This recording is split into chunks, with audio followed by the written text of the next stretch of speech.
Motivation versus action. This is a pretty interesting conundrum. What does it take really for a business to succeed? What does it take? Forget about a business in our lives. What does it take really for us to succeed? Whether it's our school, whether it's a relationship, it's a job that we have, it's a business in this context. We need to know the right steps. We need to know exactly what we need to do.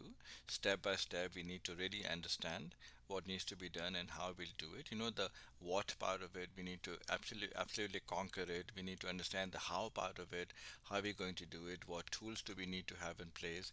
We need to obviously have mastery and an absolute command over all of those.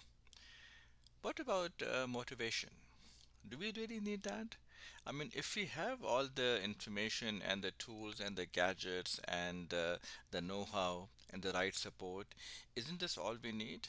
Uh, we believe, based on our extensive background and experience, that yes, motivation is that sort of the catalyst that'll give you the extra drive, the extra oomph in your step, the extra motivation, the extra energy in your transactions, in your effort, and that could be sort of that one factor that can push you above the line, that can push you into the end zone. And the reason for that is that, as we have said multiple times, things may not always go in the right direction. Things may not always go in your favor. You may not always be looking at the happy path. It happens. It happens to the best of us. So throughout this presentation, we are talking about how to prepare you for that scenario where you need to react to something that was unexpected, happened outside of your domain of control. But now you have to react to it. You cannot just close your eyes and or shut it away and shove it under the rug and hope for the best to happen. Yes, you might get lucky in a case or two when things may just get by you and without having a major impact. But chances are, if something dramatic has happened, if something drastic has happened, you may get impacted. You are likely to get impacted. And the whole series of training that we are providing here is sort of gears you, prepares you, makes you ready for that eventuality when that's to happen.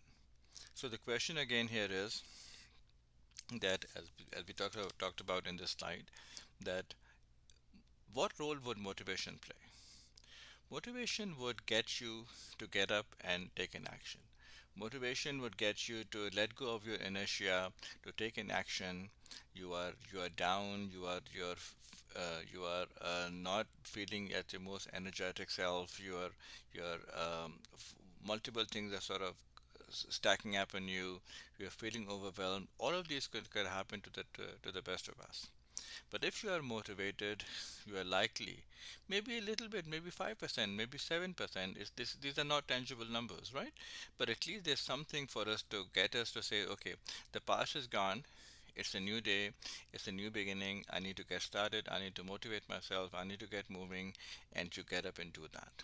So motivation, so all the motivational speakers, this is really what they do.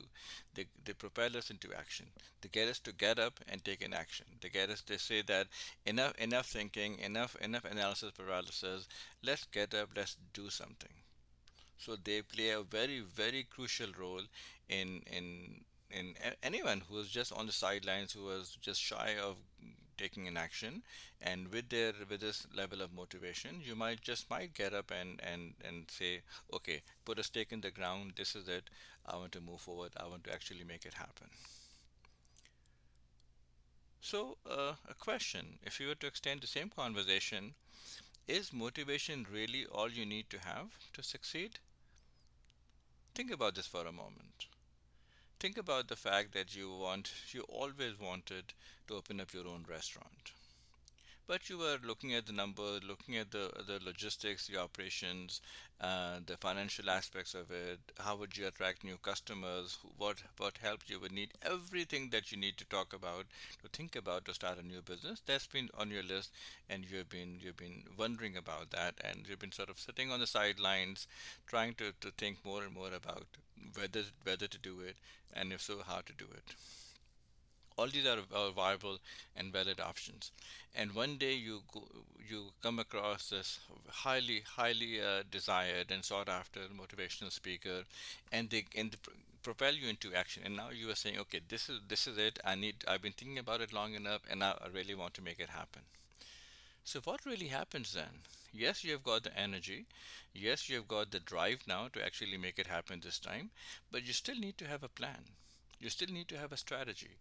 All the questions that you initially had could come up with, you still need to have an answer to all of those questions, right? So in this very short slide, we really want to bring home the point that motivation is a great tool for you to have. It gets you up in the morning. It makes you excited. It tells you that the next step is there, and yes, I'll see the green. I'll see the light, and I can finally make something happen. It's a great tool for you to have, but that's not the only tool you got to have. You need to have a plan. You need to have strategy.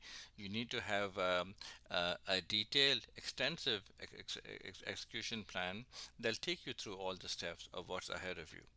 All the obstacles that you have previously thought of, you need to have a counter to all of those. Yes, some of them could well be limiting beliefs, and we'll elsewhere in this presentation we'll be talking about those limiting beliefs and how they hold you back and how they could sort of uh, get you to not take the right action, and they limit you in your beliefs in certain things. And yes, that's all valid, but for you to take the next step, whether it's a new business plan, whether it's a new marketing plan, a new promotional plan, a new feature for a product, or a new business altogether, a new location, any question that you're facing, motivation alone, we want to make it very, very clear to you that in our recommendation, motivation alone is not what ultimately takes you home. It's the whole plan, the whole detailed execution plan. So don't be misguided by these lofty goals and great TED talk and speeches and keynotes that really speed up the blood supply through your veins, and they get you excited.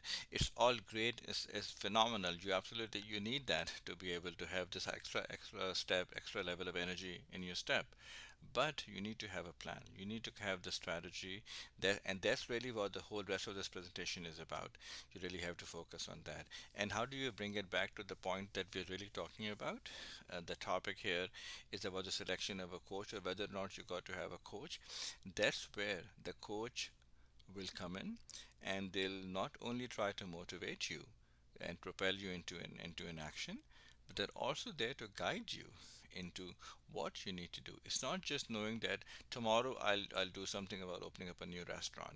They need to let you know, and you need to know what exactly you would do. Whether you'll call up a broker to find some locations, or you'll try to look at to find a partner who could sort of come over and handle some aspects of the operation. Right. So whatever questions you might have, you want to take an action. The coach will help you decide what those actions are. Perhaps try to help you prioritize what those actions are, and then you put them on a list, and then you start achieving them one at a time, two at a time, three at a time, and then hopefully you would be at a point a few days or a few weeks down when you are able to take the plunge. So yes, your motivation speech today that you heard, it really helped you, it energized you, but ultimately it's your plan and your detailed strategy that gave you the steps, gave you the roadmap, the journey that ultimately takes you to your destination. Let's now continue this journey in the next slide.